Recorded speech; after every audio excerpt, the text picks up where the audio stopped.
Der Nummer 1 US-Serienhit Vikings als Deutschlandpremiere.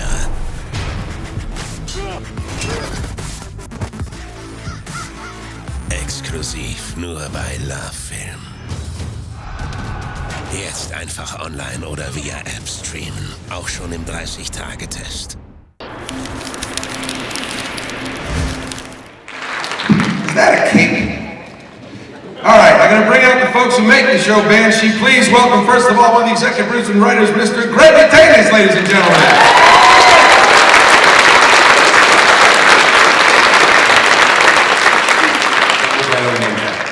We all carry our name tags. It's a scrap little show. Please welcome another one of the executive producers and creators, Mr. Jonathan Tropper.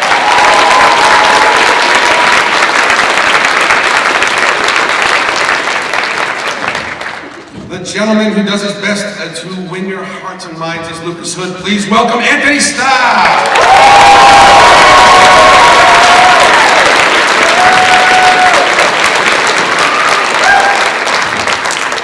As the murderous housewife with secrets, please welcome Ivana Malichovic.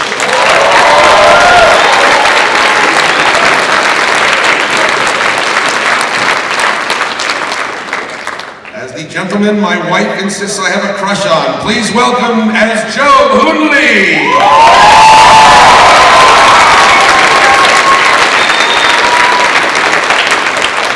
And as your favorite conflicted Amish maiden, Lily Simmons, ladies and gentlemen.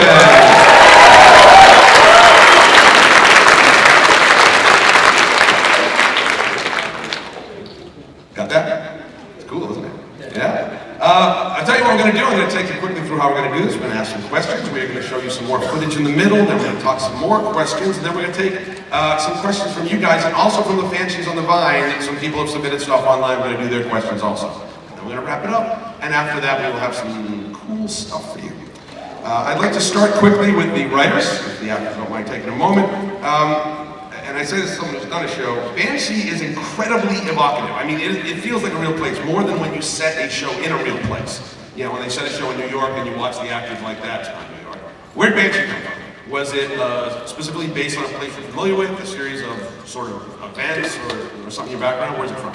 No, Banshee better not be from anywhere I think. It's just, you know, we wanted to do something that really looked at small town America and wanted to really get into the underbelly of small towns, which is a theme, you know, that's been popular, you know, in literature and television for a long time. And because I was from the East Coast and my co-creator David was also from the East Coast, it just was natural for us. Pennsylvania is the most East Coast place I can think of that feels like Middle America, and so we just went there.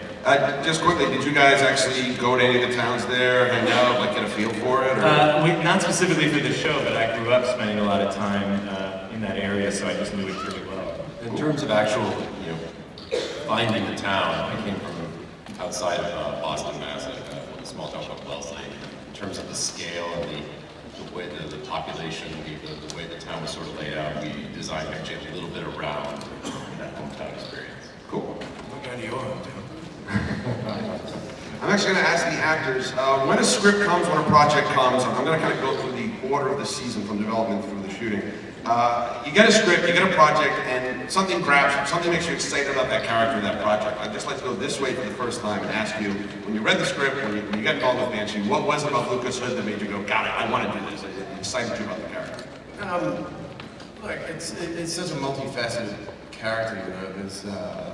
There's so much going on in there, and it was just a golden opportunity for any actor to come in. You can tell right off the bat that Jonathan has a slightly warped but very creative take on life, and he's very flexible with allowing people to be collaborative, and that on first meeting that came across from him. And when I met Greg as well, we had an instant shorthand that just made the project look like something that was a no-brainer to be proud of.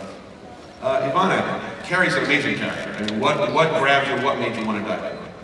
The first thing I loved about it was that it was a character that was driven by love, and then that I got to play a mother as well as kind of a total badass.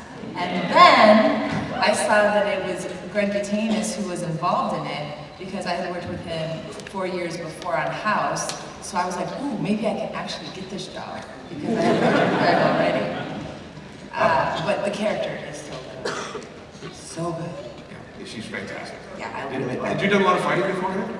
Not really. I had taken a couple of boxing classes, but the fighting and the fight training is one of my favorite things about the show, or became one of my favorite things about the show. I really do. I do. You like punching Anthony? I never have to punch Anthony. I would never punch Anthony. No, it's great.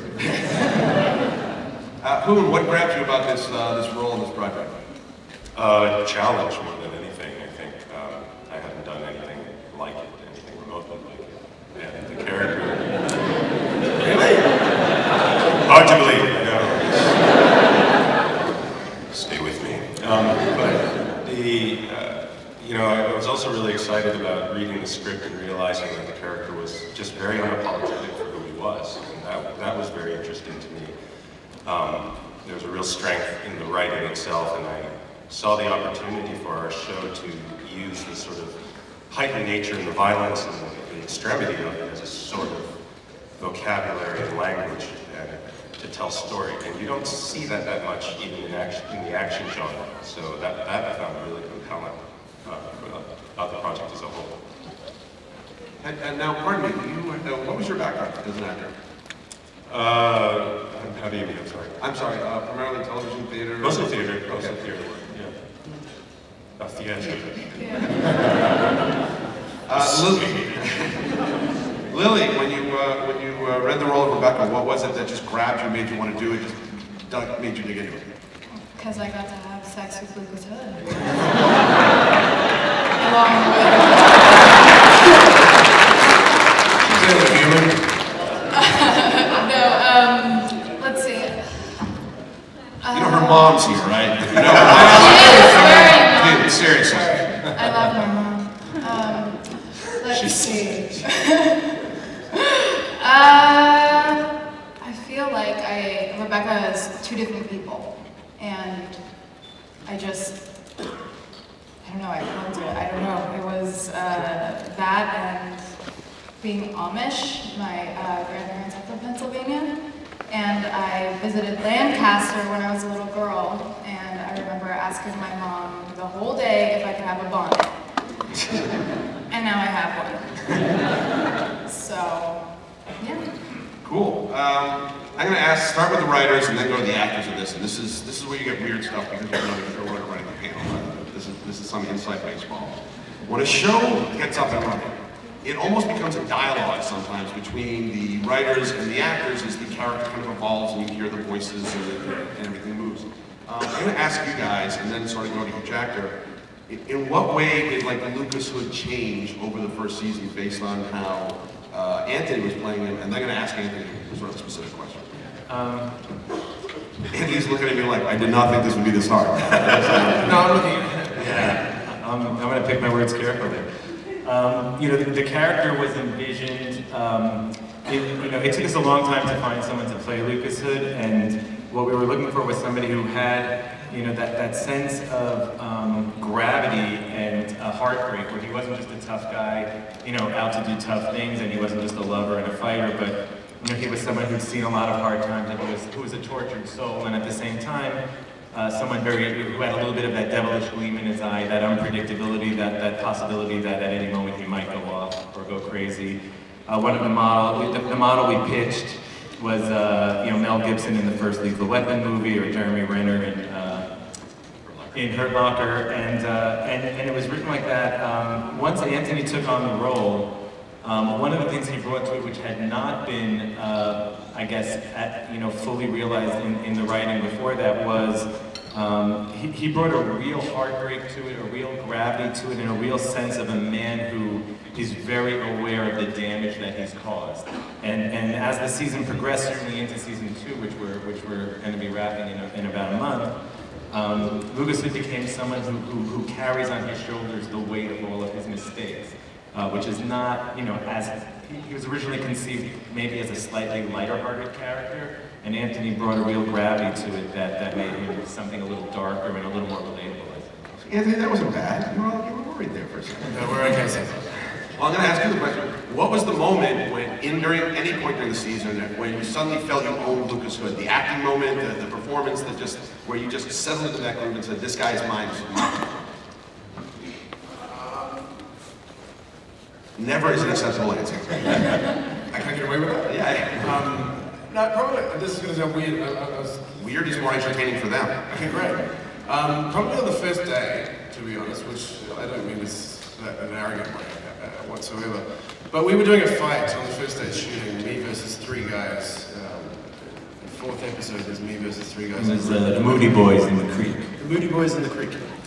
And at about, just after lunch, I think it must have been, I got hit in the face and got a rather large gash in my lip.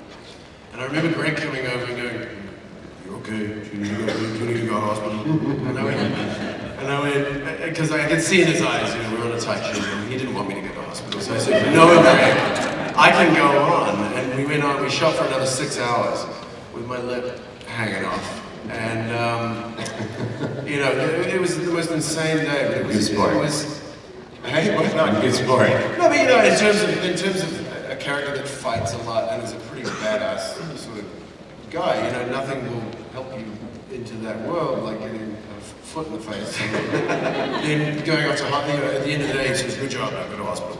So I went and got 6 stitches in my lip, and that was the first day. That was day 1. And it was all uphill from it. Well, let me ask the same question about Carrie. How did Carrie change from original conception through watching Ivana?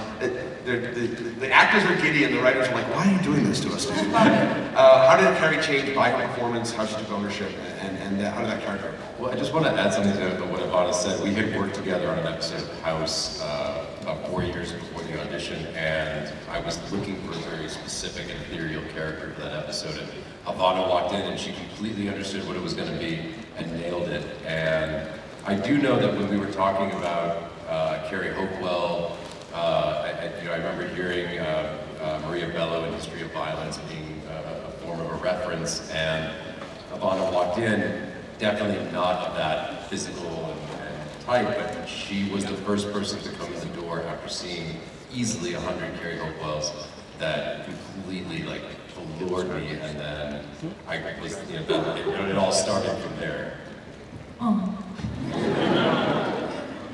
With Carrie Hopewell, I think what Greg is alluding to is, as we were trying to construct, and this changed as we began casting, but as we were on the writing side, as we were constructing Banshee, we were thinking small town America, and I think we were actually we were having tunnel vision, and we were thinking something very American. We had mentioned Maria Bello, we had looked at other actresses like that, the sort of blonde-haired, blue-eyed, American-looking, actresses, and when Ivana came in, we were suddenly looking at somebody who doesn't really look like that. Who has more of a kind of European thing going on, and does something exotic, a little blue steel, and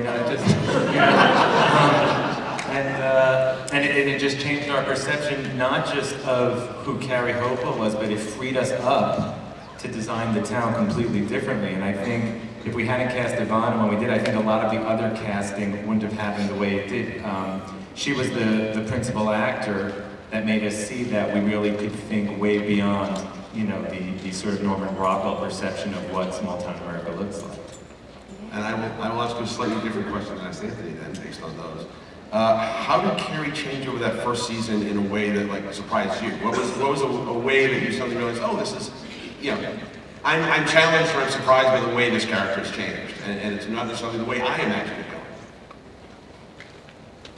Yes, you. No, it's a different question from Anthony. I asked Anthony the easy one. I'm asking you the hard one.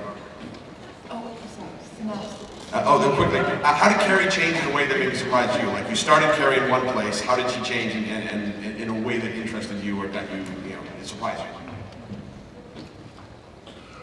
I don't know if I changed or surprised. I felt like that whole first season I was in a state of shock and gratitude for even being there. I hit the ground running when I arrived first and had so many hours a day of vigorous training and muscles that hurt so bad every day. So it just got me in this I guess I'm answering more of the question of when did I really feel like I was in it. Yeah, that's it was good. right the first day. And then I guess I surprised myself that I did all the things I had to do, and so many of them that I never had to do, like very romantic love scenes and fight scenes. And just I never, until Greg and Jonathan, I never really got a chance to play things that are that dramatic and emotional and grounded in emotion. I've played the pulpier, heightened reality, or not even heightened reality, just heightened fantasy.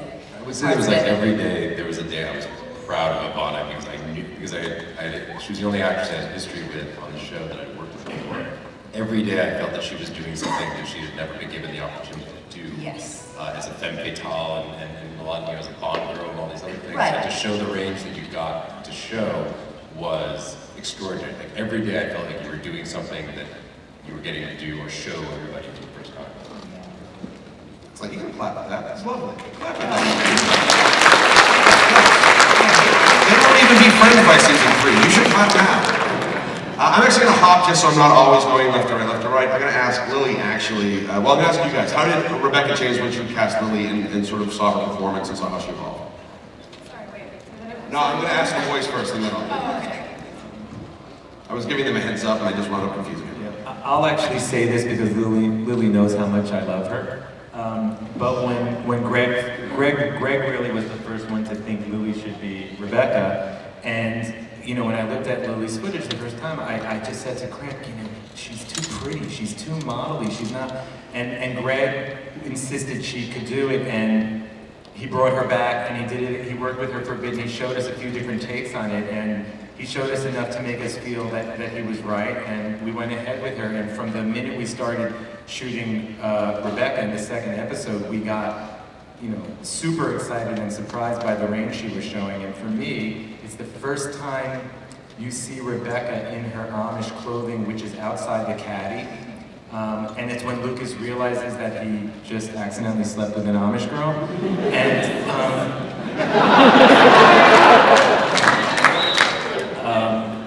there's this moment Rebecca looks at him, and it could have been played straight, and it could have been played a million different ways, and you just see the faintest hint of a smile on Lily's face, this little teasing, I know exactly what you're thinking smile, and you know, when I saw that in the dailies, and I saw that when we were cutting the episode, I knew like that there's no limit to what we could do with her, and certainly as we've done season 2 now, you know, Rebecca's become an integral part of the whole show. So I'll just quickly ask you, Lily, sort of based off that, when you started playing the Amish character, like how hard is it to transition? Do you feel it's two aspects of one person? Is she very differentiated in her two aspects of her life? How do you approach that split in Rebecca? God, it was really difficult actually, but God, that's such a hard question for me to answer.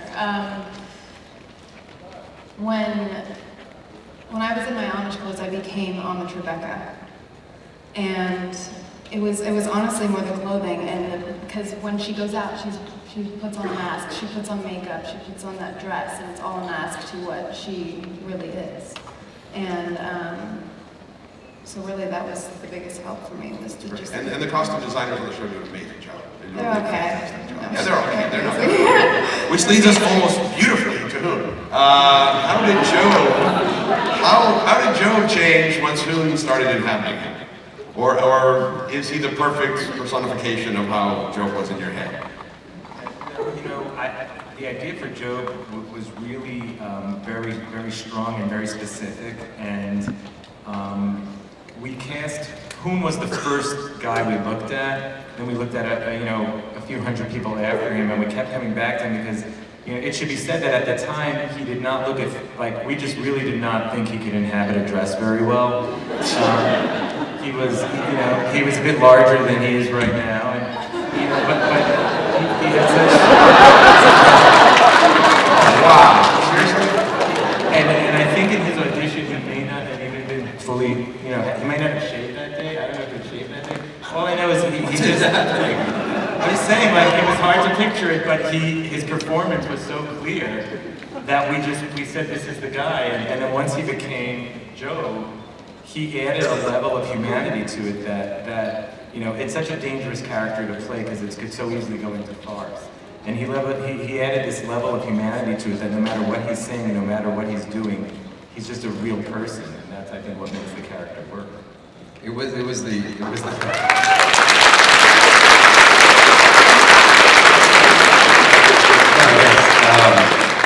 no filter is what we got going on. That's the show. No, it's but you know, when we did see Hoon's audition first, and like everything else, it's funny because it was the first one we saw, we loved it, we compared everybody to it. I'd say half the auditions, you know, I was telling Hoon in the car that half the auditions were like the Asian character in The Hangover. You know, they were just way over the top and too much to take. And Hoon had grounded it, but the great thing was Hoon and Gordon and Dava, and for Rebecca, there was a great handful of people that were the first auditions we ever saw. We couldn't pull the trigger on the cast because the cast, like until you had Lucas, you didn't have Carrie. Until you had Carrie, you didn't have Gordon. Until you had Lucas, you didn't have. You just kept rippling out. So until we had Anne, you couldn't cast everybody else. And it was very exciting the day that we cast Anne and Ivana, because then literally, like within 24 hours, we had built out the entire ensemble because everybody was in the wings of people we liked, but we couldn't get there. And Joe, you know, was one of those characters that really grounded it, and imagining him with Anne when you saw it, you could see the whole story starting to come together. So these guys have a real challenge to not only be individual actors, but work within a tapestry of an ensemble. It's an incredibly hard challenge, I think. That leads me to Hoon, actually. This is not a ordinarily recurring role on American television. This is a very difficult role. How did you approach a character that plainly could descend into farce, that you wanted to be sensitive about, that you wanted to ground? To be honest, I think that the voice of Joe is quite clear in the writing. I'm a text guy. I start from text because that's where I feel most comfort. That's where I feel most at home, and I think it's, you know, we've expanded the number of writers that work on the show, and I think they enjoy writing Joe. I think there's just kind of a pleasure there, and you can detect it in the scripts themselves. So for the most part, I feel like my job wasn't really to construct him so much as to just kind of let him out somehow, like to kind of release him from the script in some way, and to find good ways to shape his interaction with the other cast members in particular. The question you asked, Ant, was really interesting to me because actually the first time I felt like I kind of locked into Joe concretely was my first scene with Ant, which was, you know, Was first filmed or first shot? Like we shot episode 4 first, okay. So he was the first regular cast member I worked with. And it was a scene when Joe shows up on the hood of the car. And that was the first time I worked with Ant. It was the first scene I had with a regular cast member. I'd done the diner scene before with the rednecks. You mean the most awesome scene in season 1? Okay, yes.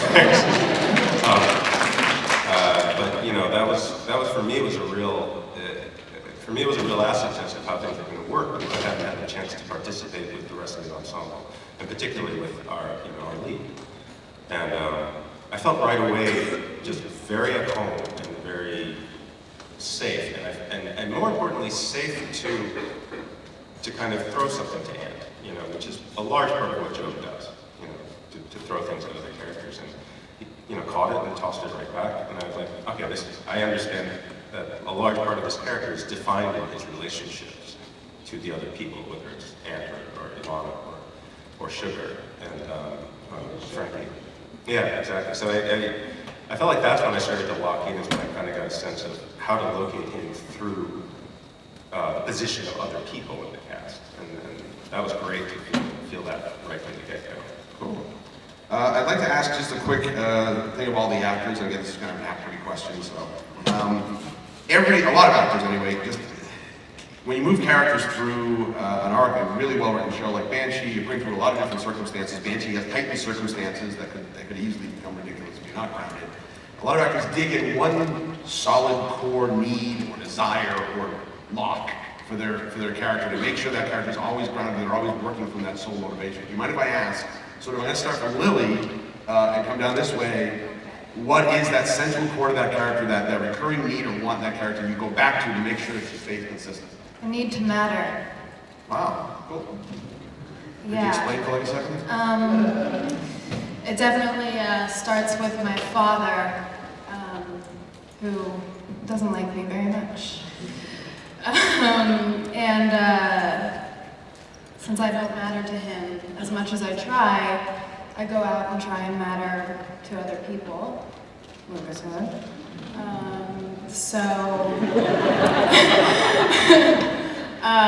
Yeah, so she's always trying to find her place and find someone who will care about her. That was a really great answer, thank you. That was really cool. Yeah, Yvonne is like, oh crap. Finally, I have a good answer, right? I was gonna say candy, she wants candy. All right. Boone. Yeah, I'm not following that, so. You skip? All right. I think for Joe, the watchword for me often is it's kind of a weird one actually. It's optimization.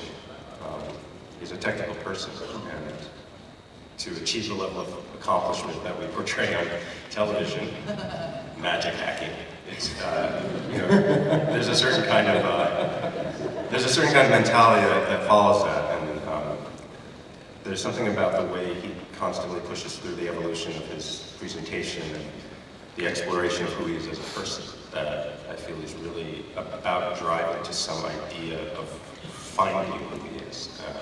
So there's some sense of that. That's where I run when I'm not sure where to go sometimes. Wow, great.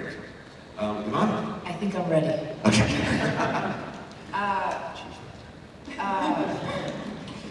I guess season one, it's for her from when Lucas comes to Banshee, it's a need to keep it together, because at some point I realized that in a way Lucas Hood is like a drop of alcohol to the alcoholic. If she'd been sober for 15 years, finally living this respectable life, not really being a criminal, then the moment he came into town, little by little, it was just the first drop of alcohol, and then you try to stay away, and then it's just more alcohol, and they're like, oh, then I'll have just 2 shots tonight, only. And it just started to unravel. So the whole season she's been trying to keep it together the best she could. The best she could. But how's that? That's great. They're happy. Anthony?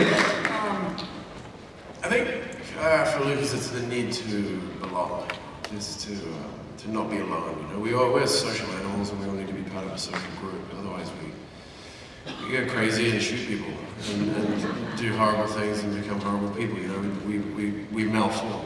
And I think 15 years in prison and away from the one thing that matters and the one person that has ever expressed love and really made this guy feel safe in the world. You're left with a pretty disjointed, animalistic person who has a deep desire, deep need to belong to a social group. And you know, when he comes out and can't have that, then he's left with limited options. And but I think that's a fundamental, that's a core issue for anyone. Yeah, really. We all need that, and I think I think it's an interesting question though, because I think, you know, it's great to have those touchstones as an actor to come back to. We all lose our way now and then, and we go, what am I doing again? What's this about? So it's great to have that, you know, real fundamental core human drive at the base of things to sort of draw on again. Now I'll ask the writers how those are wrong. No. I think that's a good, pretty wrap up season 1. We know how you approached, we know how you changed, how you approached the characters. I think it'd be nice to transition to talking about season 2 if we could, and I think we might have a little footage for you to take a look at. Well, I think we have a trailer. If the nice folks in the back can roll the trailer, please. Well, that answers that question. All right, so having jumped into season 2, I'd like to throw it to Greg, because I believe there's some stuff you'd like to talk about, actually. Oh, all right, so that So we're doing a flock to unlock. We're doing this is going up on the Cinemax Facebook page. This clip, if it gets 200 shares, we're releasing a page from the script of the season opener. So encouraged to share, and then we'll post that. But it's a cool scene. So Banshees, come home. I think they probably have that done before we're finished out of this room. Okay, the tagline, gentlemen, and by the way, I want to apologize. I said Greg was a writer, and I had Jonathan's notes, of course. I'm honored to be thought of as a writer. Well, I'm a writer, so I just assume because I like you, you're one. He is, of course, producer director, in charge of stuff. That's official. Okay, I'll take that. Yeah, there you go, in charge of stuff. The tagline for season 1, and this is how we transition and talk about season 2, was small town, big secrets.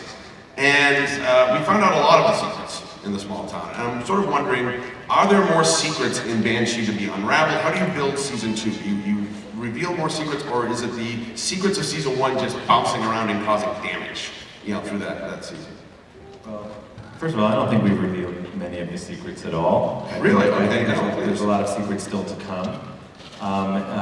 The one that remains intact, although still a little more shaky maybe than it was at the beginning of the season, at the end of season 1, is the biggest secret, which is that Lucas Hood is not Lucas Hood, and the whole tension of the show. I think the single greatest tension of the show is we don't leave that secret alone. We're constantly picking at it and pulling at the threads, and there are threats coming at that from every direction, and that is the constant sword of Damascus hanging over him and hanging over the show.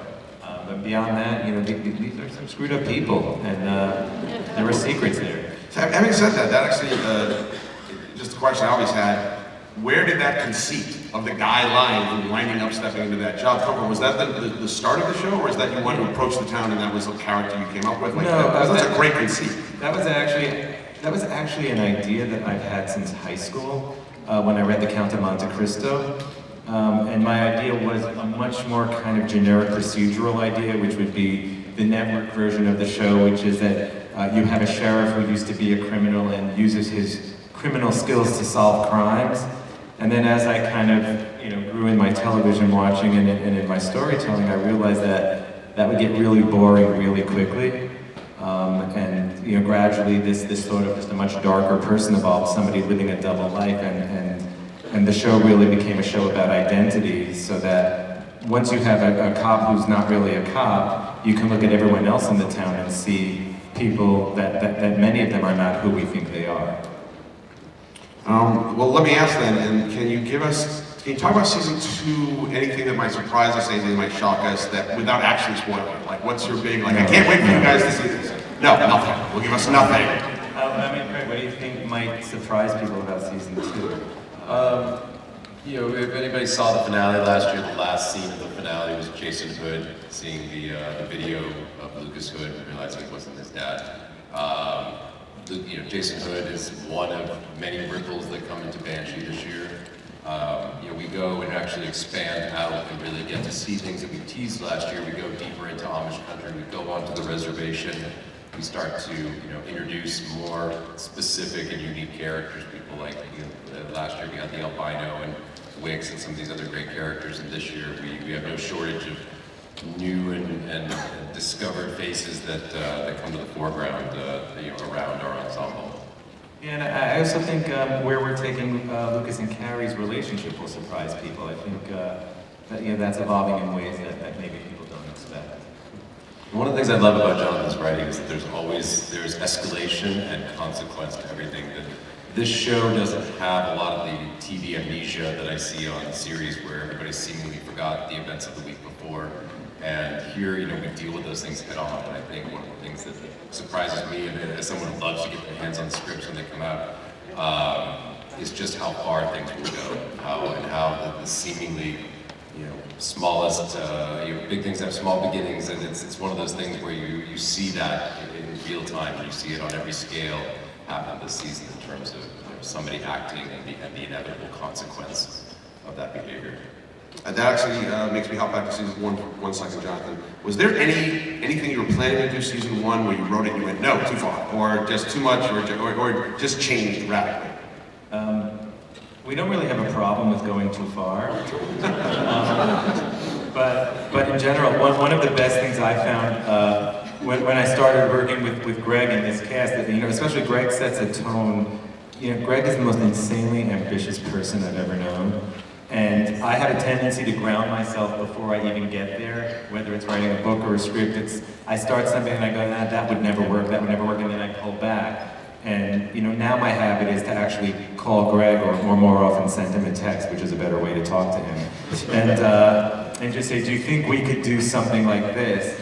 Because I'm worried about X, Y, and Z, and he'll just write back, just do it and let me worry about X, Y, and Z. So I've really developed a habit of just writing exactly what I want to write, and encouraging the other writers to do that too. And we worry about that at a later stage. And when I get a script done, I can finally go to sleep, and that's when Greg stops sleeping. So, I mean, my job is just to keep a safe place for everybody to work. I learned early on that a good producer will just be able to surround the talent of the show, and be able to get them through that experience. And I try to let everybody worry about it, or rather focus on their talent and being able to do their talent without distraction. So, whether that's Jonathan or the cast, I really want Jonathan just to write the best script, and then I'll figure out how we can actually realize it. Clap, certainly. And then when you see your producer right on top,